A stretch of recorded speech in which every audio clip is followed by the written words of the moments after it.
사랑하는 생명사랑교회 여러분, 전국의 성도 여러분, 지난 일주일 동안 평안하셨습니까?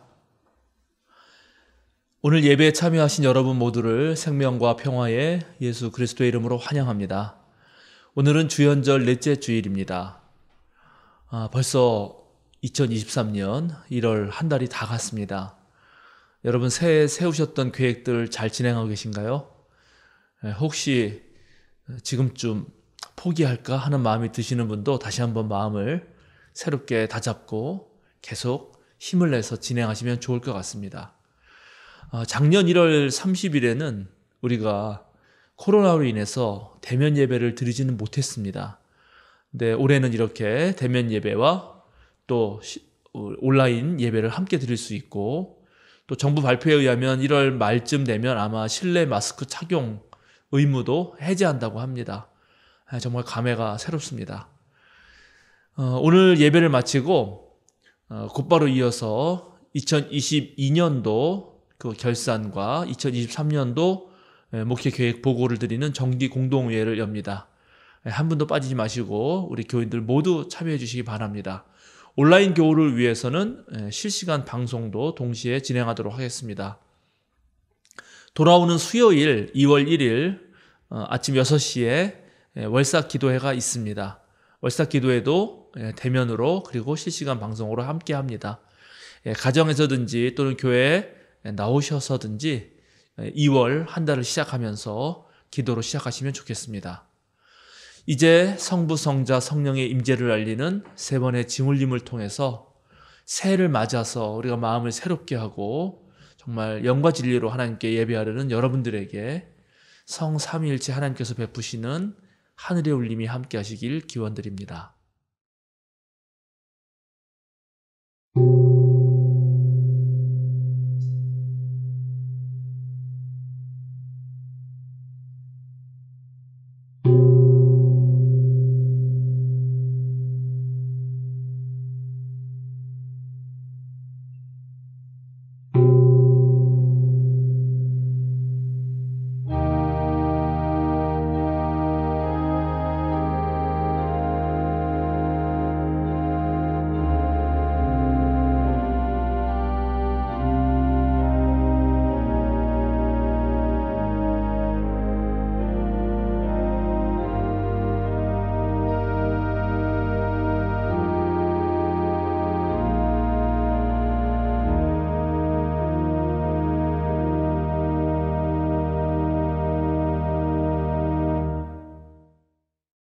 나는 내 희망을 언제나 주님께만 두고 주님을 더욱더 찬양하렵니다.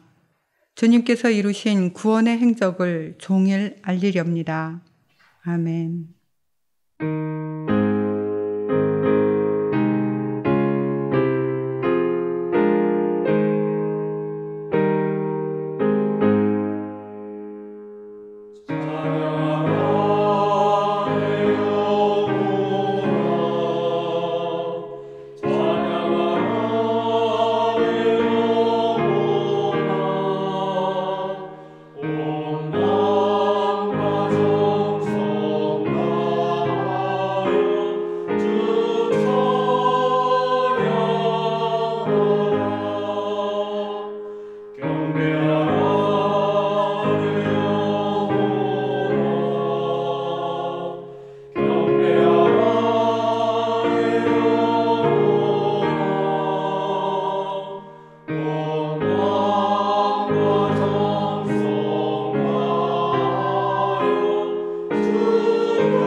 거룩하다, 거룩하다, 거룩하다. 주 하나님 곧 전능하시니여. 전에도 계셨고 이제도 계시고 장차 오실 이시라. 주 하나님 곧 전능하신 이시여, 하시는 일이 크고 놀라우시도다. 만국의 왕이시여, 주의 일이 의롭고 참되시도다. 주여, 누가 주의 이름을 두려워하지 아니하며 영화롭게 하지 아니하오리이까. 오직 주만 거룩하시니이다. 주의 의로우신 일이 나타났음에 만국이 와서 주께 경배하리이다. 우리 주 하나님이여, 영광과 존귀와 권능을 받으시는 것이 합당하오니 주께서 만물을 지으신지라. 만물이 주의 뜻대로 있었고 또 지으심을 받았나이다. 보좌에 앉으신 이와 어린 양에게 찬송과 존귀와 영광과 권능을 세세토록 돌릴지어다. 아멘. 찬송과 영광과 지혜와 감사와 존귀와 권능과 힘이 우리 하나님께 세세토록 있을지어다. 아멘.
이 예배를 위해서 목회 기도해 주시겠습니다.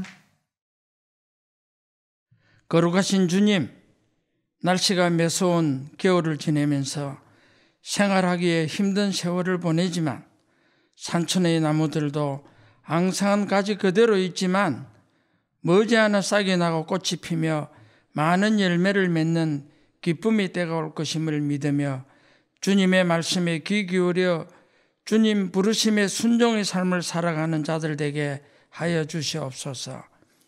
이 시간도 우리 성도들 주님 앞에 나와 예배 드리오며 그리고 전국에서 온라인 예배를 드리는 많은 성도들 정성을 들여 예배 드리오니 이 예배를 받아 주시옵소서.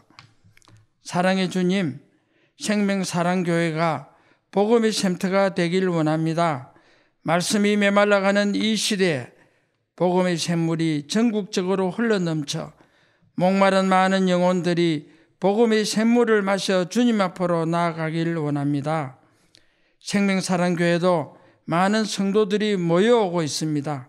어린 생명들, 청소년들, 성도들 등 찾아오는 많은 일꾼들을 사랑해 주셔서 보다 넓은 공간, 보다 좋은 환경도 준비하여 생명사랑교회가 해야 할 주님께서 기뻐하시는 선한 일들을 이루어가기에 부족함 없도록 은총 베풀어 주시옵소서. 약한 손을 들어 강하게 하시는 주님, 지난 토요일에는 포도나무의 주관으로 소외받고 있는 이웃들에게 연탄을 준비하여 그들이 겨울을 보다 따뜻하게 지낼 수 있도록 나눔의 봉사를 하였습니다. 해가 지날수록 더 많은 물질이 모이고 더 많은 봉사 일꾼들이 참여하여 매년 더 많은 이웃들에게 주님의 사랑을 나눌 수 있게 하심을 감사드립니다. 앞으로도 더 많은 선한 일에 더 좋은 계획을 세워 추진하여 주님을 기쁘게 드릴 수 있는 은혜를 베풀어 주시옵소서. 지극히 작은 자들과 함께하며 남들이 받아주지 않는 곳에서도 성심을 다해 섬기고 봉사하여 계속해서 선한 길을 걷는 생명사랑교회 성도들 주님께서 기뻐하실 줄 믿습니다. 2023년도 새해를 맞이하여 한 달이 지나가고 있습니다. 이 시대는 우리들에게 새로운 사고와 행동의 변화를 요구하고 있습니다. 금년 한 해 생명사랑교회도 큰 비전을 준비하여 그 비전이 이루어지도록 목사님들과 성도들 합심하여 정성을 다해 노력하도록 은혜 베풀어 주시옵소서. 구하라 그리하면 하나님께서 너희에게 주실 것이다. 찾으라 그리하면 찾을 것이다. 문을 두드리라 그리하면 하나님께서 너희에게 열어주실 것이다. 이 말씀을 굳건히 믿고 생명사랑교회도 우리 성도들도 전국의 온라인 성도들도 나름대로의 큰 비전을 세워 그 비전이 이루어지도록 최선을 다하게 하여 주시옵소서. 거룩하신 주님, 이 시간도 우리들에게 주시는 말씀이 복음이 샘물이 되어 연약한 자들이 새 힘을 얻어 주님 영광을 위하여 내가 우리들이 생명교회가 무엇을 어떻게 해야 하나 질문에 은혜로운 해답을 찾아 주님 영광을 위하여 쓰임받게 하여 주시옵소서.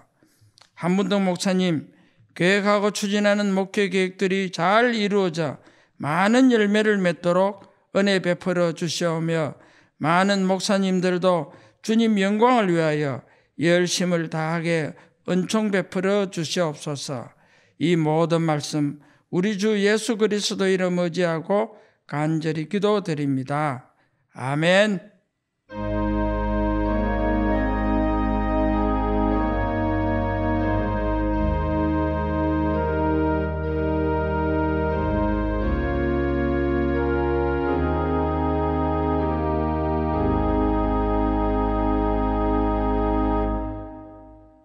주연절 넷째 주일 우리에게 주시는 성경 말씀은 룻기 2장 5절에서 13절 말씀입니다.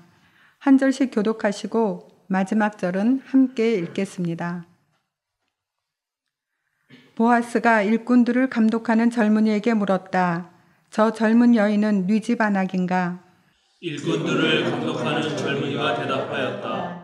저 젊은 여인은 나오미와 함께 모압 지방에서 돌아온 모압 사람입니다. 일꾼들의 뒤를 따라다니면서 곡식단 사이에서 떨어진 이삭을 줍도록 허락해달라고 하더니 아침부터 와서 지금까지 저렇게 서 있습니다. 아까 여기 밭집에서 잠깐 쉬었을 뿐입니다. 보아스가 룻에게 말하였다. 여보시오 세대, 내가 하는 말을 잘 들으시오. 이삭을 주우려고 다른 밭으로 가지 마시오. 여기를 떠나지 말고 우리 밭에서 일하는 여자들을 바싹 따라다니도록 하시오. 우리 일꾼들이 곡식을 거두는 밭에서 눈길을 돌리지 말고 여자들의 뒤를 따라다니면서 이삭을 줍도록 하시오. 젊은 남자 일꾼들에게는 덱을 건드리지 말라고 단단히 일러두었소. 목이 마르거든 주저하지 말고 물단지에 가서 젊은 남자 일꾼들이 길어다가 둔 물을 마시도록 하시오.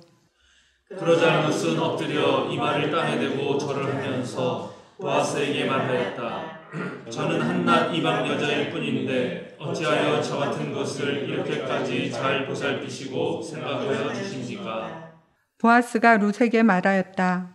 남편을 잃은 뒤에 댁이 시어머니에게 어떻게 하였는지를 자세히 들어서 다 알고 있소.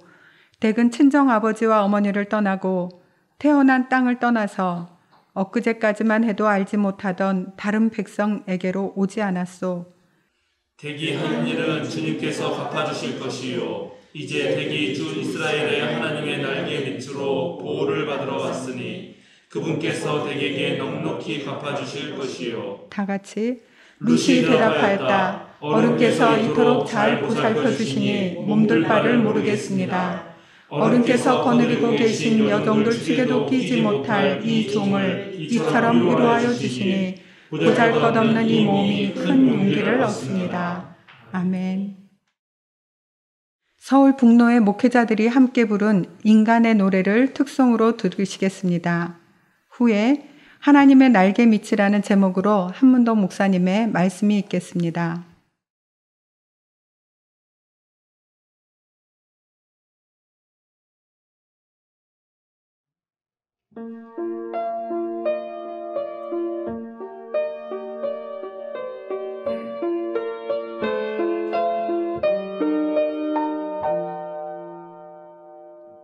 깊은 상처 안고 사는 지친 어깨에 작은 눈길 보내는 친구가 있는가.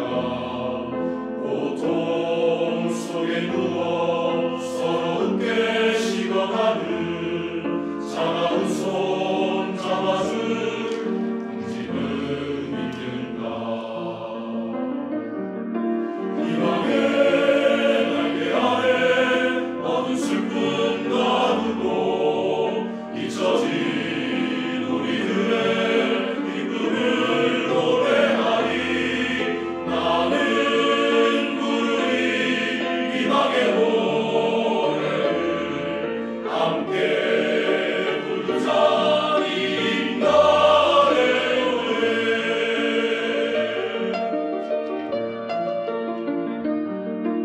무한한 삶의 아픔 이 소리에 감추며 함께하는 우리들을 믿고 있는가. 와서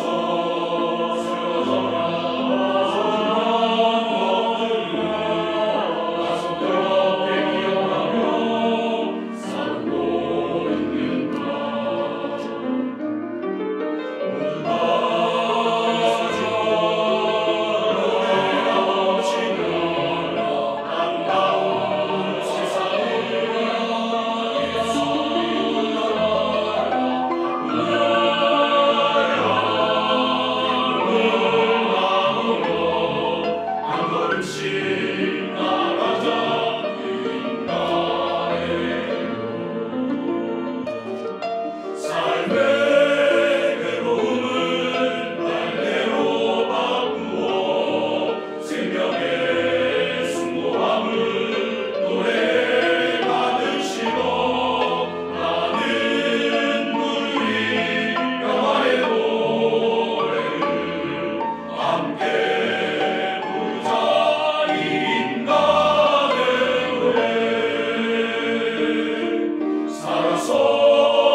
모두가 여러분 모처럼만의 특송 잘 들으셨나요?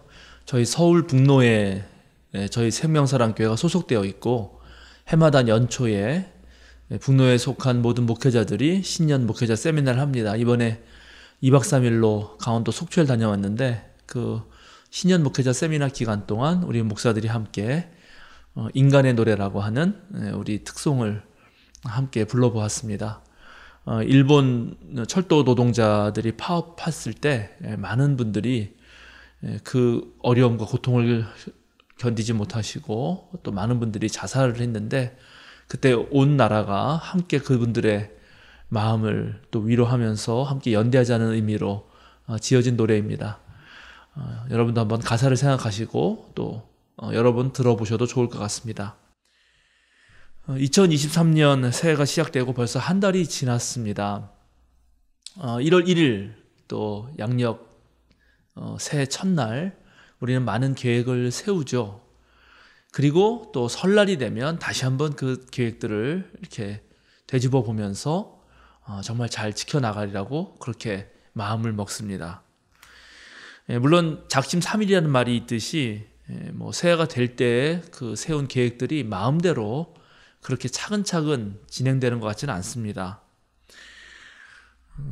살면서 자기가 좋아하는 일, 하고 싶은 일만 하면 좋겠지만 대체로 보면 먹고 살기 위해서 어쩔 수 없이 해야 하는 일들이 참 많고 그리고 또 자신이 처한 자리에서 마땅히 해야 할 일도 있습니다.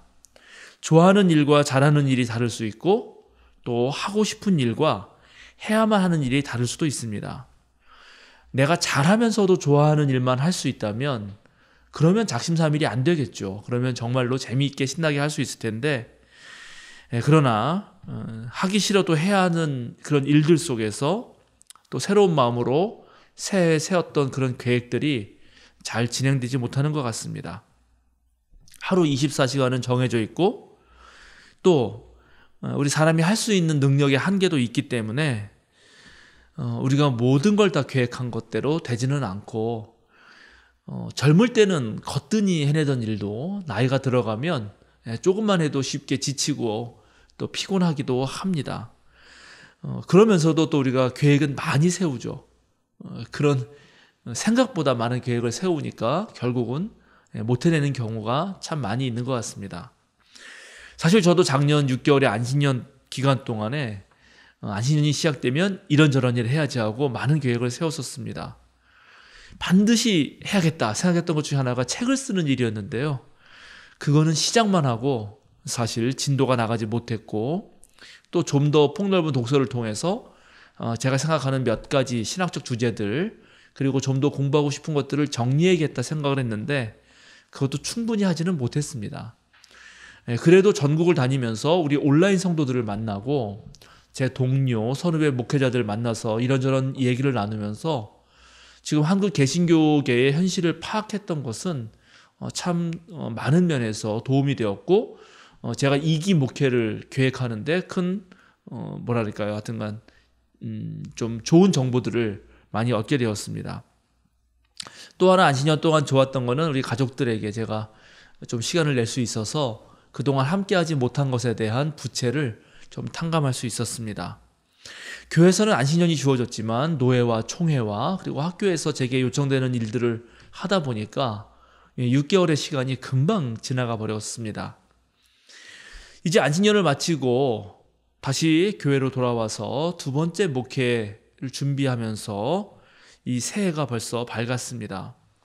올해도 저에게는 참으로 많은 일들이 있고 또 우리 생명사랑교회가 한 단계 성숙하고 성장하기 위해서 반드시 해야 할 그런 사역들도 있습니다.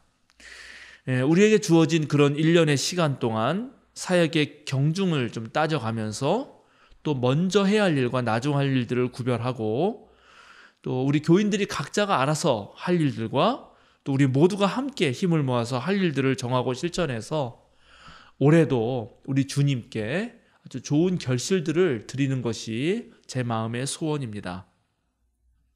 오늘 예배 직후에는 공동의회가 있고 또 제가 2023년 목회 계획들을 구체적으로 설명드리겠지만 오늘 설교를 통해서는 우리 생명사랑교회 교회들 또 우리와 함께 예배하는 전국의 모든 성도들이 함께 나아가야 할 그런 큰 방향을 제시하고 싶습니다. 우리가 하는 많은 사역이 일관성을 가져야 되고 어떤 한 지향점을 향해서 같은 마음이어야 합니다. 그런데 일을 하다 보면 때때로 목표에서 동떨어지거나 목표에서 벗어나는 일이 있습니다. 일은 막 열심히 하는데 그 일에 매몰되어서 우리가 왜 일을 했지? 이 사역들을 했지를 때로 잊어버리곤 합니다.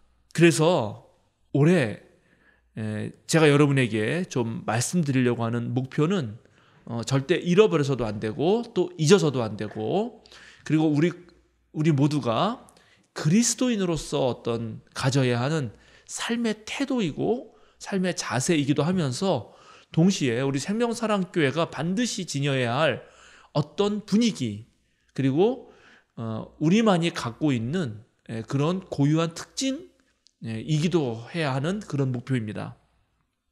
이 목표를 오늘 우리가 함께 읽은 룻기의 본문을 통해서 여러분에게 알려드리려고 합니다.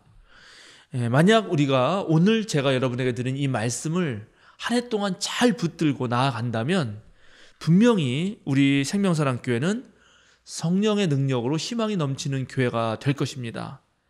또 그렇게 된다면 정말 작은 겨자 덩굴에 온갖 새들이 깃들이는 그런 하나님 나라의 안식처가 된 것처럼 우리도 비록 작은 교회지만 정말 많은 세상 사람들이 와서 정말 충분히 안식을 누리고 쉴 만한 물가로 또는 따스한 복음의 보금자리가 될 수 있을 것이라고 저는 확실히 믿습니다.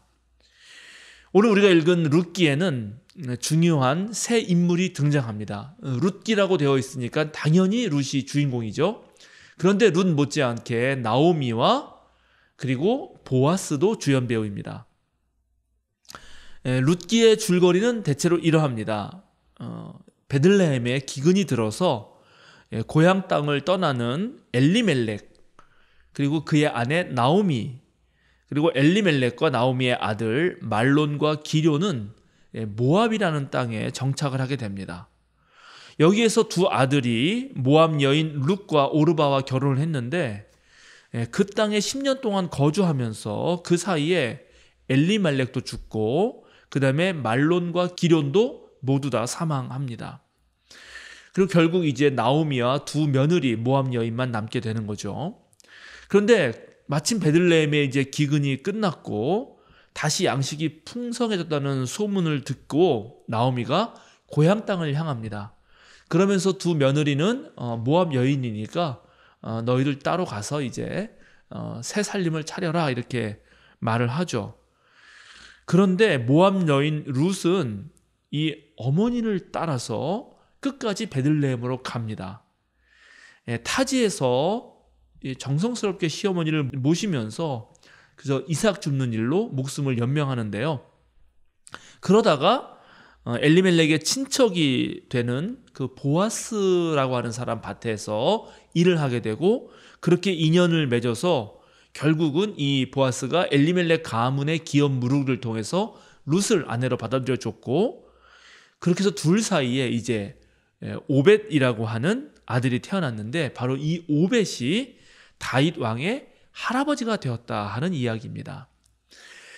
사실 이야기는 간단해 보이고 별것 아닌 이야기처럼 보이는데 이 룻기가 바로 거룩한 성소 안에 들어와 있고, 그리고 또 이스라엘 백성들은 매번 이 보리와 밀을 추수하는 맥추절 이 절기마다 이 성서를 다 읽었습니다. 이 책은 기본적으로는 사사시대를 기반으로 이야기가 전개됩니다. 여러분, 제가 지난주에도 말씀드렸지만 사사시대는 중앙 집권적인 행정이 이루어지지 못했고 왕도 없었기 때문에 늘 위기와 긴장으로 가득하던 시대였고, 또 사사기가 스스로 전하는 바 이때는 사람들이 저마다 자기의 뜻대로 제멋대로 행동했다라고 그렇게 말했던 시기입니다.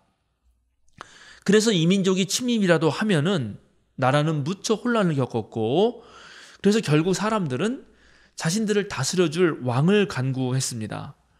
이제 사사시대가 지내고 왕정시대에 돌입하는데 그때 역사상 가장 위대한 왕으로 칭송받는 다윗이 등장하게 됩니다. 그런데 이 룻기가 바로 이 다윗의 등장을 예고하는 그런 역할을 하게 되는 것입니다. 룻기가 주목하는 것은 이 어떤 가문에서 과연 이 위대한 임금 다윗이 나왔는가 하는 것입니다. 오늘날은 우리가 왕정시대를 겪지는 않죠. 우리 대한민국은 조선시대가 아니고 민주주의 사회이기 때문에 고대 왕이 다스리던 시절이 어땠는가를 떠올리는 게 쉽지가 않습니다. 그래서 흔히들 왕이라고 하면 무소불위의 권력을 가지고 제 멋대로 하는 그런 나쁜 종류의 왕을 쉽게 떠올리긴 하는데요. 그런데 실제 왕정시대의 왕은 그 국가의 생존과 관련해서 매우 중요한 역할을 했습니다. 왕의 가장 중요한 임무 중에 하나는 바로 외적의 침입을 막아내서 백성들의 생명과 재산을 지키는 것이었습니다. 그래서 고대인들에게 있어서 왕은 대체로 모두 전사들이었습니다. 실로 성경에서도 다윗을 설명하는 가장 중요한 단어 중에 하나가 바로 전사입니다. 그가 블레셋 장군 골리앗과 맞서 싸워서 이겼다고 하는 이야기, 너무나 잘 알고 있는 이 이야기라든가, 그 다음에 전쟁터에서 다윗이 죽은 사람이 수만 명이 넘는다 하는 그 백성들의 노래라든가, 다윗은 목동이었지만 어릴 때부터 사자나 그런 곰과 같은 맹수로부터 양을 구해냈다고 하는 이야기들이 전부 다윗이 얼마나 싸움을 잘하는 전사였는가를 잘 드러내고 있습니다. 왕이 전쟁에서 이기느냐 지느냐 하는 것은 그 나라의 백성들 한 명 한 명의 목숨이 달려있는 일이었습니다. 전쟁에서 지면 전부 다 몰살당할 위기에 있는 것입니다. 만약에 전쟁에서 이기면 다시 평범한 일상을 살지만 전쟁에서 지는 날이면 그런 모든 백성이 다른 나라의 식민지가 되어서 정말 개돼지처럼 노예로 그렇게 살아가야 했던 것입니다. 다윗은 백성들의 생존을 위해서 자신의 목숨을 초계와 같이 여길 줄 아는 그런 장군이었고, 이제 왕이 되어서는 폭넓은 그런 국제 외교와 강력한 중앙 집권 정치를 통해서 이스라엘 영토를 가장 크게 넓힌 그런 왕이었습니다. 근데 이것이 무척 중요합니다. 왜냐하면 이스라엘 국가는 여러분들 다 알다시피 주변의 여러 강대국 사이에서 늘 생존의 위협을 받던 약소국이었습니다. 그런데 이 다윗 시절에 가장 넓은 영토를 가지고 있었다는 것은 그만큼 이스라엘이 이제 국제사회에서 중요한 역할을 하고 있다는 것이고 함부로 건드릴 수 없는 나라가 되었다는 것을 나타내는 것입니다. 그래서 백성들이 전쟁의 위협을 더 이상 겪지 않고 안정을 누리게 된 것이죠. 늘 떠돌아다니면서 유랑하던 그런 백성이 바로 히브리, 그런 이스라엘 백성이었고, 간신히 터를 잡았을 때도 언제든 강대국에 의해서 식민 지배를 받거나 그 땅에서 쫓겨날 그런 위기에 처하는 백성이었는데, 이 다윗에 와서는 최초로 아주 안정된 그런 국가의 모습이 되었다는 것입니다. 그래서 이스라엘 백성들에게 다윗은 잊을 수 없는 인물이 된 것입니다. 그런데 오늘 룻기가 전하는 이 놀라운 사실 중에 하나는 뭐냐 하면 다윗의 증조 할머니가 모압 여인이었다는 것입니다. 모압과 이스라엘 관계는 사실 매우 긴장이 있는 그런 관계입니다. 원래 모압은 그 아브라함의 조카 롯의 아들과 그런 연관된 그런 땅이었기 때문에 원래는 친척 관계였습니다. 그러나 이스라엘이 출애굽할 때 십볼의 아들 모압 왕 발락은 이스라엘을 저주하기 위해서 발람을 사주합니다. 그리고 사사시대에는 모압 왕 에글론이 암몬과 아말렉 자손을 모아서 이스라엘을 공략하고 여리고를 함락시킨 뒤에 18년 동안이나 이스라엘을 괴롭힙니다. 이런 이유 때문에 신명기 23장 3절에 보면 암몬 사람과 모압 사람은 주님의 총회, 즉 주님의 백성이 전부 모이는 그 회의에 들어오지 못한다라고 명시되어 있습니다. 그 자손들은 10대가 아니라 영원히 주님의 총회 회원이 되지 못한다, 이렇게 못 박아 놓습니다. 그러니까 이렇게 원래 이스라엘과 모압의 관계는 힘이 좋지 않았습니다. 그리고 서로 원수처럼 여겼고 적대적이었습니다. 그런데 오늘 이 모압 여인인 룻이 홀로 된 시어머니 나오미를 지키기 위해 자기에게 적대적인 이스라엘 베들레헴으로 온 것이고, 그것도 남편도 없이 홀로 시어머니를 모셔야 하는 그 험한 길을 걸었던 것입니다. 여러분, 고대의 여성의 지위는 매우 낮았다는 것 아시죠? 그런데 그 중에서도 특별히 남편 잃은 여성은 가장 밑바닥 인생을 살아야 했습니다. 어떤 보호장치도 없었고요. 경제적 후원을 받을 만한 그 무엇도 없었기 때문입니다. 그리고 특별히 지역 간의 그런 교류가 적었던, 또 이동이 거의 없었던 시대에 어떤 사람이 자기네 집안과 고향을 떠나서 다른 나라로 간다는 것, 낯선 타지로 간다는 것은 정말로 매우 어려운 일이었습니다.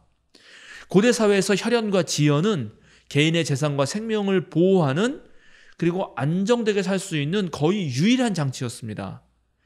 그것을 떠난다는 것은 그런 안정장치를 다 풀어버리고 자기에게 생길지는 모르는 그런 모든 생존의 위협에, 그 위험에 그냥 자신을 내맡긴다는 것이었습니다.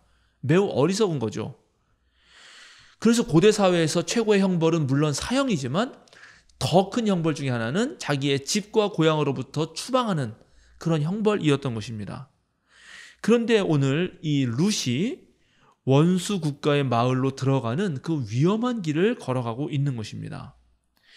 아마도 일반적인 상황이었다면 룻은 몇 년 못 가서 고생만 하다가 죽었을 것입니다.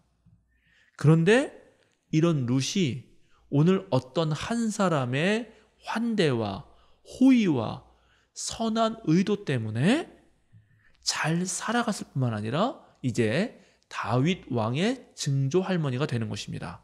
바로 그 사람이 누구입니까? 보아스입니다. 성서는 보아스를 소개하면서 재력 있는 사람이라고 말합니다. 물론 엘리멜렉의 친척인 말도 하지만 그거 외에 이 사람을 소개하는 말은 재력 있는 사람이라는 말입니다. 여러분, 재력이 있는 사람은 어떨까요? 대체로 재력 있는 사람은 어떤 모습을 보이나요? 물론 저는 재력이 별로 없어서 재력 있는 사람이 어떤 모습을 보이는지를 잘 알지는 못합니다. 근데 만약에 저나 여러분에게 정말 큰 어마어마한 돈이 생겨서 정말 재력이 생긴다면, 그래서 정말 부유자가 된다면, 그러면 우리가 어떤 모습을 보이게 될까요? 오늘날처럼 자본주의 시대의 재력은 곧 힘이고 권세입니다. 오늘 세상에서 벌어지는 모든 갑질의 밑바탕에는 사실 돈이 있습니다. 돈은 사람으로 하여금 유사 전능감을 갖게 합니다. 그래서 마치 자신이 하나님이나 된 것처럼 행동하게 만듭니다. 돈이면 무엇이든 다 된다고 생각하고 돈이면 무엇이든 살 수 있다고 생각해서 사람도 돈으로 부릴 수 있고 사람의 인격도 돈으로 살 수 있다고 믿습니다. 그래서 너무 교만해져서 자칫하면 특히 졸부 같은 경우들은 쉽게 인생을 망치게 되고, 또 돈을 버는 것도 쉬운 일은 아닌데 돈을 잘 번 사람이 그 돈을 품위 있게 쓰는 것도 매우 어려운 일입니다. 그런데 오늘 보아스는 재력 있는 사람으로 소개가 되는 것입니다. 자기 땅이 있습니다. 거기에 일꾼들을 불러다가 일을 시키는데 그 일꾼들을 감독하는 젊은이까지 둡니다. 그러니까 재력이 보통이 넘는다라고 우리는 유추할 수 있습니다. 또 보아스는 타작 마당에서 타작을 하면서 그 자기 곡식을 지키기 위해서 누가 훔쳐가진 않을까 해서 거기에다가 자리를 펴고 잠을 자는 사람입니다. 그러니까 자기 일에 매우 철두철미했다고 보여집니다. 그리고 동시에 주인인 자기가 직접 일하는 곳으로 나가서 그 일꾼들을 격려합니다. 일꾼들에 대한 감독을 두었지만 본인이 직접 격려하는 것입니다.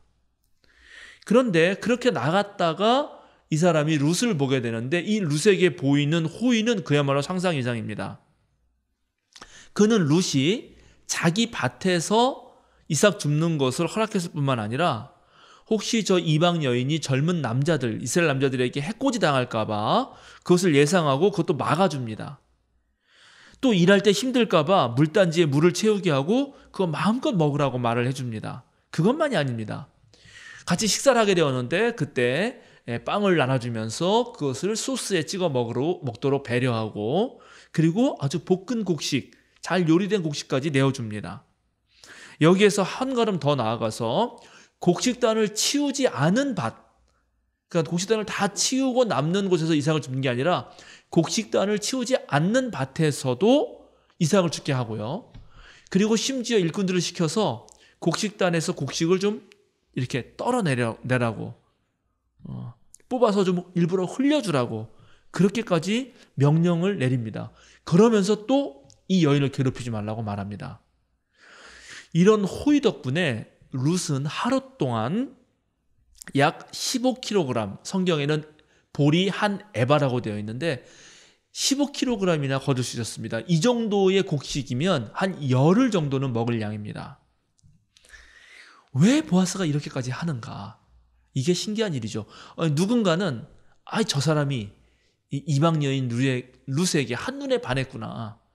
저건 사랑 아니고는 설명할 길이 없다. 이렇게 말할지 모르겠습니다. 그러나 성경은 단순히 그렇게 말하는 것을 허락하지 않습니다. 또 다른 사실들을 우리에게 보여주기 때문입니다. 이제 보아스가 룻에게 너무 잘해주니까요. 룻이 보아스 앞에 무릎 꿇고 이렇게 말합니다. 저는 한낱 이방 여자일 뿐인데 어찌하여 저 같은 것을 이렇게 잘 보살피시고 생각하여 주십니까? 그러자 보아스가 이렇게 답변하죠. 남편을 잃은 뒤에 댁이 시어머니에게 어떻게 하였는지를 내가 자세히 들어서 다 알고 있어. 댁이 한 일은 주님께서 갚아주실 것이요. 이렇게 말을 합니다. 또 룻이 보아스에게 이 얻은 은혜를 너무 기분이 좋아서 시어머니에게 다 알리자 나오미가 이런 말을 합니다. 그는 틀림없이 주님께 복받을 사람이다. 그 사람은 먼저 세상을 뜬 우리 식구들에게도 자비를 베풀었는데 이제 살아있는 우리에게도 한결같이 자비를 베푸는구나. 이런 말들을 통해서 우리는 보아스가 어떤 사람인지 알 수 있습니다. 나오미는 지금 보아스가 엘리멜렉의 친척이고 또 나중에 이 엘리멜렉의 친척이기 때문에 이 과부가 된 자기나 또는 이 룻에게 어떤 그런 기업을 물러줄, 그러니까 고대 이스라엘 사회에서 친척 중에 그런 남자들이 죽으면 대신해서 그 여성을 거두어 줌으로써 그 재산이 흩어지지 않고 같은 집안에 계속 내려가도록 하는 형사 취수제라는 게 있었는데 그것을 이 보아스가 할 수 있다고 생각했기 때문에 룻에게 살살살 말을 해가지고 보아스의 아내가 될 수 있도록 그렇게 하도록 꼬십니다. 그런데 보아스가 그 타작마당에서 잠자다가 잠이 깼는데 자기 옆에 룻이 누워 있었지 않겠습니까? 근데 그거를 알아차리자마자 깜짝 놀라가지고 자초지종을 듣게 되죠. 그래 놓고 어떻게 하냐면 정확한 율법 조문에 따라서 이 사람들을 걷어줄 사람이 엘리멜렉의 가장 가까운 친척이 된다는 사실을 기억하고 이제 엘리멜렉 친척들을 전부 다 불러 모아서 그 사정을 차분히 다 얘기합니다. 그래서 자신이 지금 룻의 남편이 되는 게 아니라 누군가 더 정확하게 율법이 규정한 대로 그 사람에 해당되는 사람이 먼저 기회를 얻을 수 있도록 그 모든 것을 제공합니다. 그런데 그렇게 하려면 자기 재산을 가지고 이 원래 엘리멜렉에게 내려왔던 그 유산들을 사와야 하는데 그러려면 자기 재산이 좀 손해를 보지 않겠습니까? 그래서 원래 기업 무르기를 할 사람은 그것을 포기합니다. 그때서야 보아스가 이제 자기가 할 차례라고 하면서 자기 재산을 가지고 그 엘리멜렉에 내려오는 땅을 샀고 그리고 이제 형사 취수제에 따라서 룻과 부부관계를 맺고 그 땅이 공평하게 분배될 수 있도록 하면서 동시에 엘리멜렉의 가문이 대대로 이어질 수 있도록 해주는 것입니다.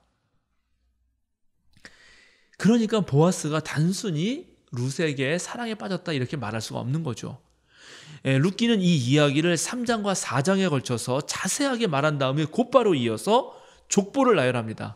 그리고 바로 보아스와 룻 사이에서 오벳이 나왔고 그 오벳이 바로 다윗의 할아버지라고 그렇게 명시하는 것입니다.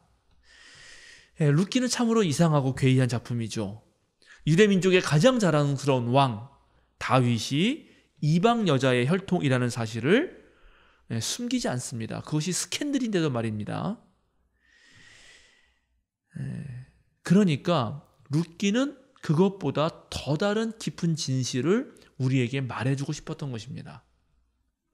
룻과 보아스가 보여준 행동은 바로 민족을 넘어서 하나님이 선택한 왕을 탄생시킬만 했기 때문입니다.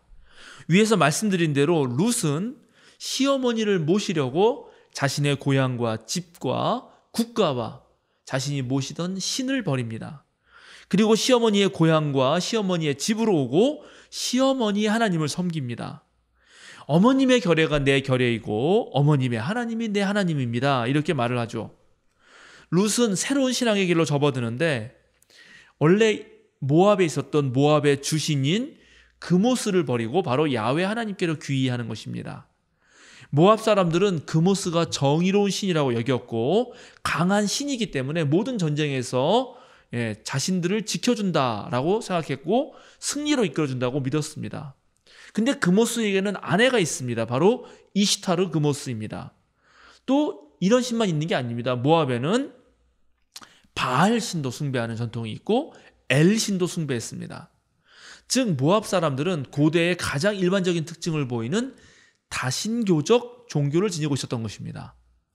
그런데 고대 사회에서 다신교적 종교는 대체로 자기 중심적 사고를 하는 사람들이 섬기기 마련입니다. 왜냐하면 자신의 삶을 중심으로 벌어지는 모든 재앙을 없애기 위해서 이신 저신 다 찾아다니면서 간구했기 때문입니다. 복도 이신 저신 다 다니면서 빌었을 때 만약에 A신이 나에게 복을 주지 않으면, 그러니까 바알이 주지 않으면 엘이라도 주겠지, 엘이 주지 않으면 그모스라도 주겠지, 이렇게 생각했던 것입니다. 마치 보험을 여러 개 들듯이 그렇게 하는 것이죠.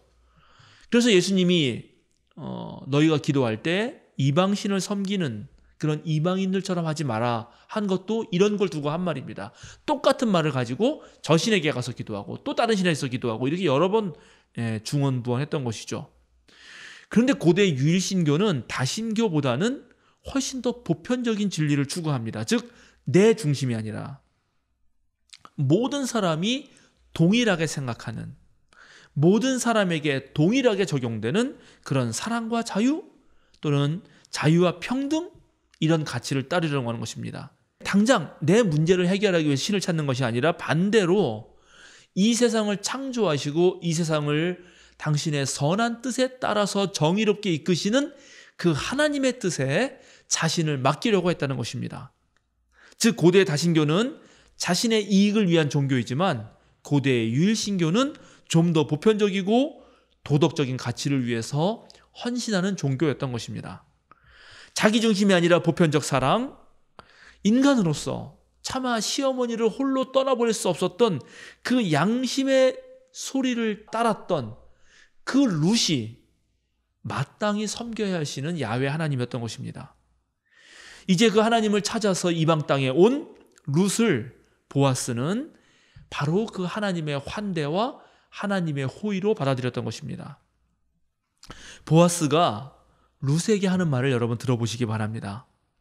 남편을 잃은 뒤에 댁이 시어머니에게 어떻게 하였는지를 자세히 들어서 다 알고 있어. 댁은 친정 아버지와 어머니를 떠나고 태어난 땅을 떠나서 엊그제까지만 해도 알지 못하던 다른 백성에게로 오지 않았소? 댁이 한 일은 주님께서 갚아주실 것이요. 이제 댁이 주 이스라엘의 하나님 날개 밑으로 보호를 받으러 왔으니 그분께서 댁에게 넉넉히 갚아주실 것이요. 그렇습니다. 보아스는 모든 인류를 보편적으로 사랑하시는 그 하나님의 사랑을 알았고 먼저 약자를 돌보시는 하나님의 마음을 알았습니다. 그래서 바로 하나님의 날개 밑으로 피하여 온 룻을 돌보았던 것입니다. 계급 구조를 만들고 계층을 나누고 가진 자, 힘센 자가 자기 중심대로 사는 세상을 박차고 나온 그 룻, 그래서 그 여인을 조건 없이 받아들이고 품어서 하나님의 넉넉하고 평등한 세상을 구현하는 그 보아스 사이에서 바로 이스라엘의 위대한 임금 다윗이 태어난 것이라고 룻기가 말하고 싶었던 것입니다. 사랑하는 생명사랑교회 여러분, 오늘날 우리는 민주주의 사회에서 삽니다. 백성이 주인이고 백성이 모두 사실은 왕인 시대이죠. 그런데 지금 우리나라는 어떻습니까? 검찰이 백성 위에 군림하려고 합니다. 기득권 언론이 그 짓을 감싸주려고 하고 또 재벌은 이것을 기회 삼아서 돈을 한몫 벌어보겠다 합니다. 미숙한 대통령은 가는 곳마다 하는 일마다 문제를 일으키고 있습니다. 국민이 비판을 하면 전 정부 탓을 하고 당신들이 오해한 것이라고 그렇게 변명을 하면서 어떤 책임도 지려고 하지 않습니다. 바로 그렇게 하는 사이 시민들은 억울하게 죽어나가고 있고 난방비는 올라가고 우리의 삶은 더욱더 팍팍해지는 것입니다. 사랑하는 생명사랑교회 여러분, 전국의 성도 여러분, 올해 우리 생명사랑교회가 하는 모든 목회활동, 예배와 선교와 교육과 친교는 모두 우리가 오늘 보아스처럼 넉넉히 베풀 줄 아는 사람이 되기 위한 것입니다. 그것이 목표입니다. 하나님을 닮아서 조건 없이 주시는 그 사랑을 우리가 함께 해보려는 것입니다. 자기중심적이 아니라 더 나은 세상을 위해서 헌신하기 위함입니다. 돈이 있는 사람은 돈으로, 힘이 있는 사람은 힘으로, 지식을 가진 이는 지식으로, 기술이 있는 사람은 기술로, 나는 아무것도 가진 것이 없어요 라고 말하는 사람도 자신이 가지고 있는 그 시간을 내어줌으로써 우리가 좀 더 하나님 나라에 가까운 그런 세상을 만들려고 하는 것입니다. 우리는 모두 정말로 모든 생명체가 넉넉하게 살아가는 세상을 위해서 애쓰고 수고하려는 사람들입니다. 바로 그것이 그리스도인들이 지녀야 할 삶의 태도고 자세이고 우리 생명사랑교회가 궁극적으로 지향하는 목표입니다. 보아스는 이것을 위해서 민족의 경계를 넘어섰습니다. 돌싱이라고 하는 사회적 편견도 넘어섭니다. 사회적 약자가 당할 수밖에 없는 그 서러움과 억울함에 공명합니다. 자신은 재력가였습니다. 그러나 그것을 뽐내지 않고 선한 일에 사용합니다. 그는 힘이 있습니다. 그러나 그는 절차를 무시하지 않습니다. 모든 사람에게 공손하고 모든 사람을 차분히 배려합니다. 올해도 저에게 아주 다양한 곳에서 많은 요청을 해왔습니다. 당연히 우리 노회와 또 총회 그리고 학교와 또 다양한 우리 사회단체 등에서 제게 무언가를 해달라고 부탁했습니다. 제가 최근에 세어보니까 무려 18곳이나 됩니다. 강의와 글쓰기, 또 어떤 행정 업무들, 새로운 변화를 만들어내는 그런 다양한 자리에서 저에게 좀 도와달라고 그렇게 말을 해왔습니다. 그 일 중에는 신학교와 교회를 이어주면서 우리 교단의 목회자를 양성하는 일, 또 저희의 믿음의 선배들, 이 땅의 역사를 이끌어가고 정말 신앙인으로서 모범을 보였던 그런 믿음의 선배들의 신앙과 정신을 이어가는 일이 있고, 또 제가 강의와 글을 통해서 전국의 그리스도인들에게 신앙을 고취시키는 일도 있습니다. 또 제 자신의 영성을 되돌아 살피면서 성숙시키고, 또 다양한 분야의 선교 활동하는 분들에게 재정적 후원을 하는 일도 있습니다. 이 모든 일을 제가 감당하려고 하다 보니까 사실 저는 쉬는 날이 없고 몸이 10개라도 모자랄 판입니다. 물론 저에게 주어진 모든 일을 제가 다 잘해낼 수는 없고 또 제가 계획한 것도 심지어 몇 가지는 못할 수도 있을 것입니다. 그러나 저는 그럼에도 불구하고 이런 노력을 통해 오늘 보아스가 보여준 그 호의와 선의, 약자들에 대한 환대, 또 더 나은 사회를 위한 공동의 노력들이 더 많은 이들에게 퍼져가기를 소망합니다. 저에게 주어진 모든 일이 다 제가 하고 싶어서 하는 일은 아닙니다. 정말 제게 많은 시간과 돈이 주어지고 내 마음대로 해보라고 하면은 아마 저는 집에 들어 앉아서 제가 읽고 싶은 책 실컷 읽고 제가 보고 싶은 드라마나 영화 실컷 보고 또 시간이 종종 나는 대로 아마 책을 집필하게 될 것입니다. 그러나 주님은 저를 그렇게 하도록 내버려두지 않으시고 저를 계속 불러내십니다. 그리고 여러 가지 일로 섬기라고 말씀하십니다. 주님께 순종하며 나서는 그런 일들이 정말 미래 우리 참된 기독교의 지도자들을 만들어낼 수 있다면, 우리 한국 개신교회에 조그마한 변화를 일으킬 수 있다면 저는 정말 성심껏 해보려고 합니다. 그런데 주님은 저만을 부르시는 것은 아닙니다. 주님은 여러분들도 부르십니다. 지금도 세상에는 하나님의 날개 밑에서 참된 쉼과 진정한 평안과 그리고 참된 지혜와 힘과 용기를 얻으려는 사람들이 가득합니다. 바로 우리 생명사랑교회가 하나님의 날개 밑이 되어야 합니다.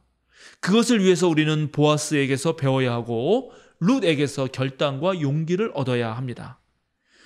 사랑하는 생명사랑교회 여러분, 전국의 성도 여러분, 계묘년 새해에 주님께서 우리를 통해 이루신 일들을 한번 기대해 봅시다. 세상 사람 모두를 하나님 이 날개 밑으로 품을 때까지 멈추지 맙시다.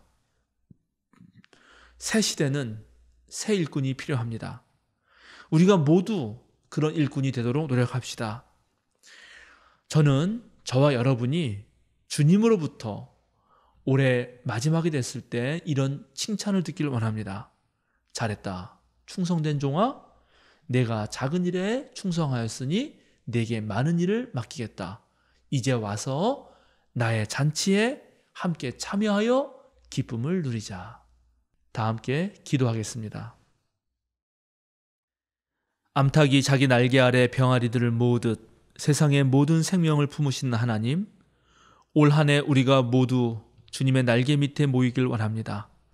주님의 품 안에서 참된 안식과 평안을 누리며 지친 몸과 다친 마음이 치유되길 원합니다.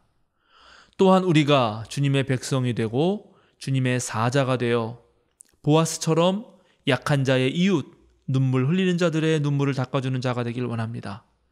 기뻐하는 사람과 함께 기뻐하고 우는 사람과 함께 우는 사람이 되길 원합니다.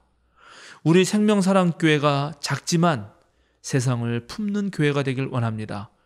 차별을 없애고 불의와 싸우며 예수님께서 가신 십자가의 길을 가길 원합니다.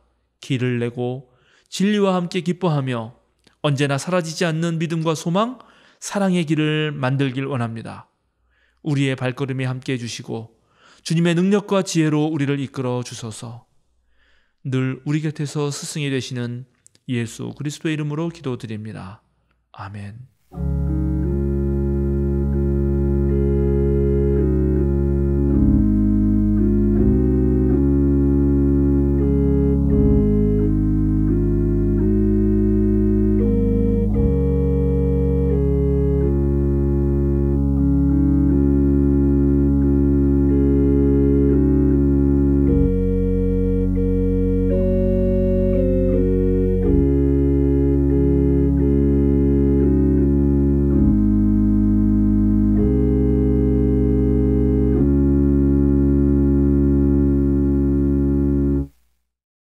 함께 사도신경으로 우리의 신앙을 고백하시겠습니다.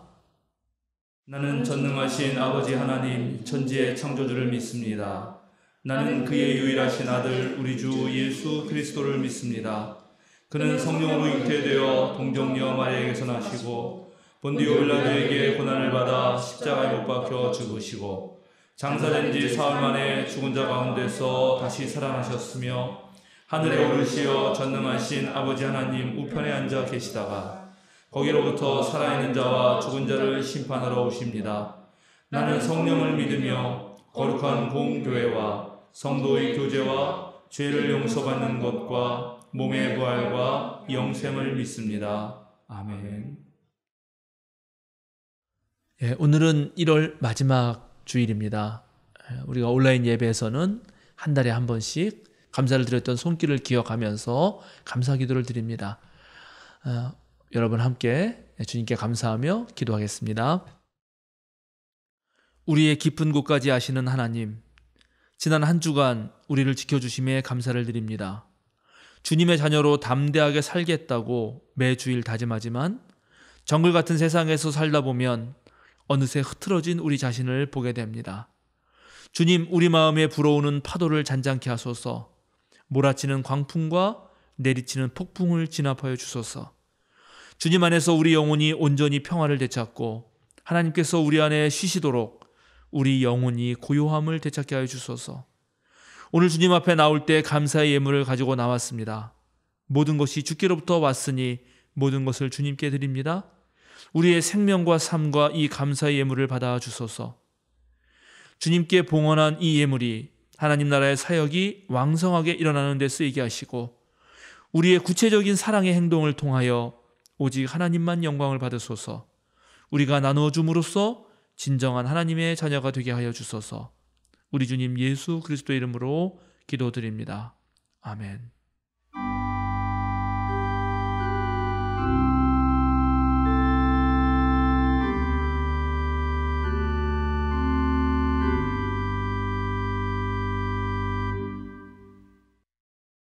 우리 다 함께 보냄 찬송 419장 주 날개 및 내가 편안히 쉬네 부르시겠습니다.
사랑하는 생명사랑교우 여러분, 전국에서 함께 예배하시는 성도 여러분, 어깨를 쭉 펴고 똑바로 서십시오.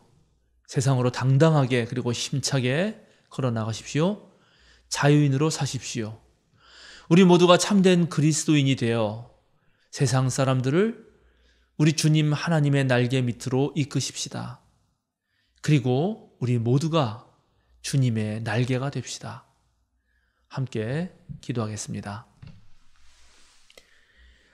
2023년 새해에는 여러분 손에 언제나 할 일이 있기를, 여러분 지갑에 언제나 한두 장의 5만원권 지폐가 남아있기를, 여러분의 발 앞에 언제나 길이 나타나기를, 바람은 언제나 여러분 등 뒤에서 불고 여러분의 얼굴에는 태양이 비치기를, 가끔 여러분의 길에 비가 내리더라도 곧 무지개가 뜨기를, 불행에 대해서는 가난하고 축복에 대해서는 부자가 되기를, 적을 만드는 것에는 느리고 친구를 만드는 데에는 빠르기를, 이웃들은 여러분을 존경하고 불행은 여러분을 아는 채도 안 하기를, 여러분이 죽을 것을 악마가 알기 30분 전에 여러분은 이미 천국에 들어가 있기를, 앞으로 겪을 가장 슬픈 날이 지금까지 겪은 가장 행복한 날보다 더 나은 날이기를, 그리고 하나님께서 늘 당신 곁에 함께 계시기를 성부와 성자와 성령 성삼위일체 하나님의 이름으로 축복합니다.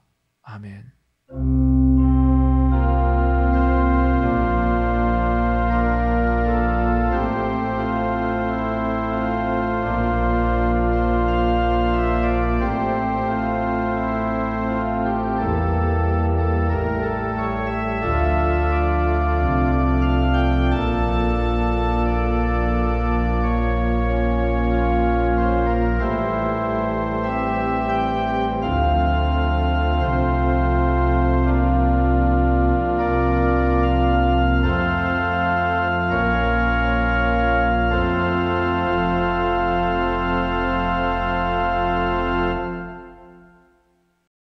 오늘은 주연절 넷째 주일입니다. 예배 후에 정기 공동의회와 목회 운영위원회가 있습니다.